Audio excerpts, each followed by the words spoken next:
I just finished A Marriage Story, and I don't really even know what there is to say about that movie other than you have this moment of just I don't know how to describe it, but I that title is quite deceiving because the story is not about well, I guess it is about a marriage, but really it should be called a divorce story because that's what you see.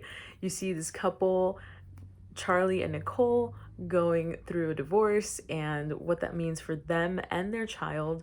Um, it's so beautifully done. It's beautifully, stunningly acted. And that's a lot coming from me as far as Scarlett Johansson goes because I'm not the biggest Scarlett Johansson fan. I am very much an Adam Driver, not just fan, I'd say. I love everything he's done. And I'm so excited. He's got two more films coming out this year, and or actually don't know if Star Wars comes out. I think it does. I think it comes out on Christmas Day or something.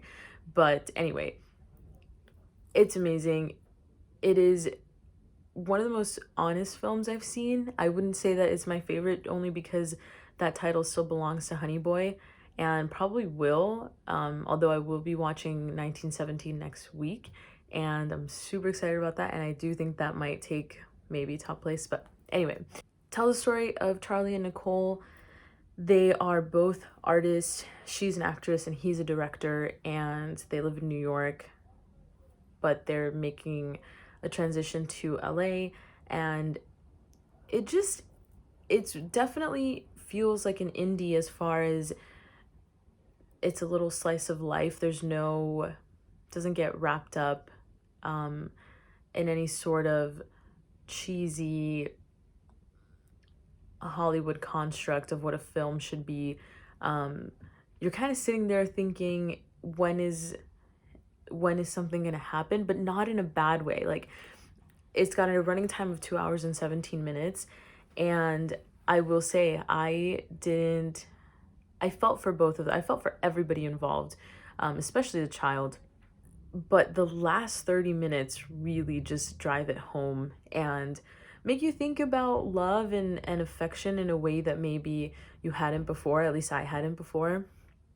Um, because it gets really ugly and it gets really awful for everybody, and once the dust has settled and they really are living out the agreements that were made during the divorce and everything that they decided with their lawyers that was going to be, what was going to happen for their child, um then is when the love comes back.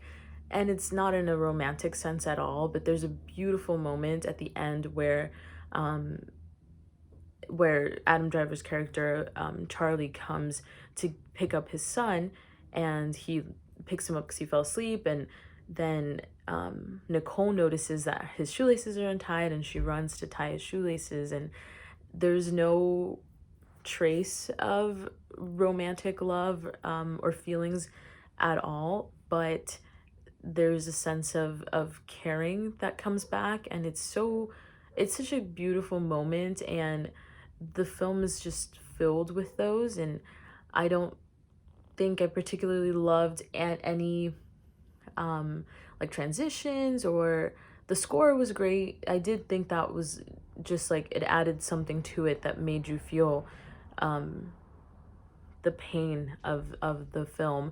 But more than anything, the stars of the show, right, are Scarlett and Adam Driver. And you never get to see them in love. You never get to see with them when the times were great, when they were, obsessed with each other. You don't ever get to see that. But it's like the way that they look at each other and the way that they talk to each other and interact with each other tells you everything you need to know about this couple.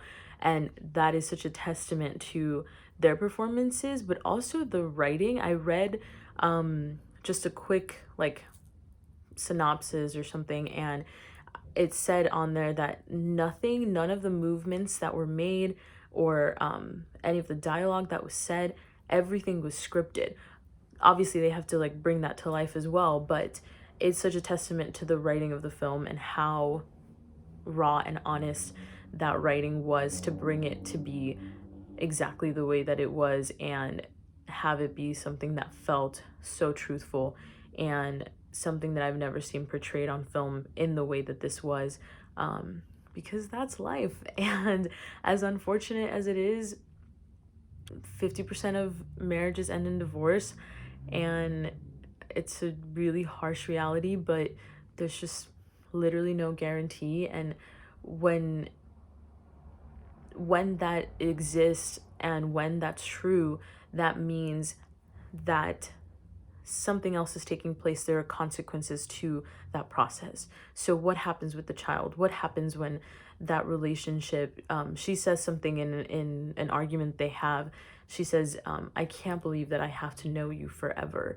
And though you decide that you no longer want to be with this person, when there is children involved, you now have to know this person for the rest of your life, or for the rest of the child's life, which is the rest of your life. And you have to make amends with the fact that not only is the relationship over and that aspect of your life is over, but you have to make amends with the fact that you will have this person in your life and you will have to learn how to deal with that. And so the film really explores that in such a beautiful way. And say, definitely watch it. I mean, if you're in the mood to contemplate what love is and what marriage is and what and if it's real or can exist in the world, watch it. If you are not feeling that, don't watch it. If you're feeling like this holiday season you don't want to be in that headspace, then just skip this one or watch it in the summer. I find sometimes these films are a little bit easier to swallow when it's summertime and not holiday season, but it's so good. It's so good. And they both have scenes, but spoiler alert, I am going to talk about one scene in particular because it was my favorite, and it was and probably one of my favorite scenes of any movie of the year. Adam Driver drunkenly goes and does this karaoke, and he sings this song that I've never heard before, but I think the lyrics talked about being alive and being in love, and how it's so difficult to separate those two feelings because being in love makes you feel alive, and being alive is being in love, and how it's beautiful. And he sings, and I mean, he doesn't have a terrible voice, he doesn't have a great voice, but he delivers that so earnestly, and just you feel everything that he is singing, every single lyric, and it's just great. It's great. If you want to see two, it's like, to me, this is what like the Super Bowl is, I guess, to other people, like to people who are into sports, right? You get to see people at the top of their game doing something, performing in a way that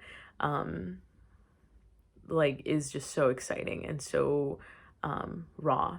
And get to 9.5 from me only because there was one transition that I absolutely hated, where a plane was like flying from New York to LA, and I don't know why, but it was so jarring. Like the transition itself was so, it felt like it didn't belong, and it was just, I just didn't like it. I didn't like it at all, and that's the only reason. But otherwise, near perfect film if you're into slice of life films, because there's not as many explosions maybe as you would like argumentatively. You're not going to find that they're fighting every 2 seconds on screen, but every single word they say, every glance that they take, every interaction they have is literally so heavy with emotion and so well thought out. So give it a watch if you are into that, and if you're an Adam Driver fan, this film is gonna you're gonna absolutely love it. So